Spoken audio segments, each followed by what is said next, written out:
नमस्कार शेतकरी बांधवांनो, स्वागत आहे तुमच्या माझ्या नवीन व्हिडिओ. तर शेतकरी बांधवांनो, तुमच्यासाठी एक महत्त्वाची खुशखबर आलेली आहे. तर शेतकरी बांधवांनो, तुम्ही जर DBT पोर्टलवर अर्ज केला असेल किंवा तुमची कृषी यांत्रिकीकरण या भागामध्ये निवड झाली असेल, तर तुमच्यासाठी एक आनंदाची व महत्त्वाची अपडेट घेऊन आलो. तर शेतकरी बांधवांनो, तुम्ही जर चॅनलला नवीन असेल तर चॅनलला सबस्क्राईब करा आणि बेल आयकॉन दाबा.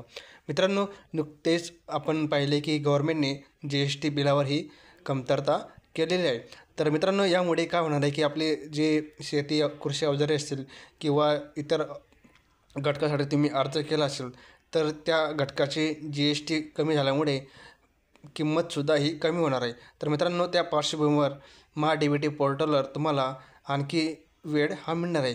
तर बऱ्याच शेतकऱ्यांना अर्ज मंजूर झालेला आहे. बऱ्याच शेतकऱ्यांनी DBT पोर्टलवर डॉक्युमेंटसुद्धा अपडेट केलेले आहेत. तर शेतकरी फक्त बिलाची वाट पाहत होते.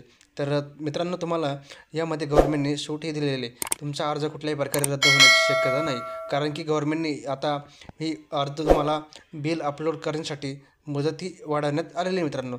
तर या पार्श्वभूमीवर तुम्ही जेवढं शक्य होईल तेवढ्या लवकरात तुमचं बिल कलेक्ट करून घेऊ शकता आणि त्यानंतर तुम्ही तुमचं बिल अपलोड करून घेऊ शकता मित्रांनो. तर काय व्हायचं मित्रांनो की गव्हर्नमेंट आपल्याला फक्त 10 दिवसाचा वेळ द्यायचा. जर तुमचा अर्ज मंजूर व्हायचा तर तुम्हाला DBT पोर्टलवर फक्त 10 दिवसामध्ये तुमचे डॉक्युमेंट अपलोड करावी लागत होती.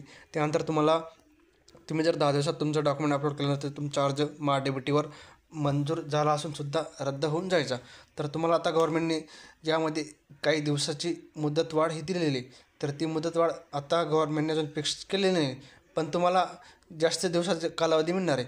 जोपर्यंत GST आणि किंमत जी प्रॉपर कमी होत नाही तोपर्यंत तुम्हाला मुभाही मिळणार आहे. तोपर्यंत तुम्ही तुमचे डॉक्युमेंट अपलोड करू शकता. तर तुम्हाला तुमचा कुठल्याही प्रकारे अर्ज रद्द होण्याची शक्यता नाही मित्रांनो.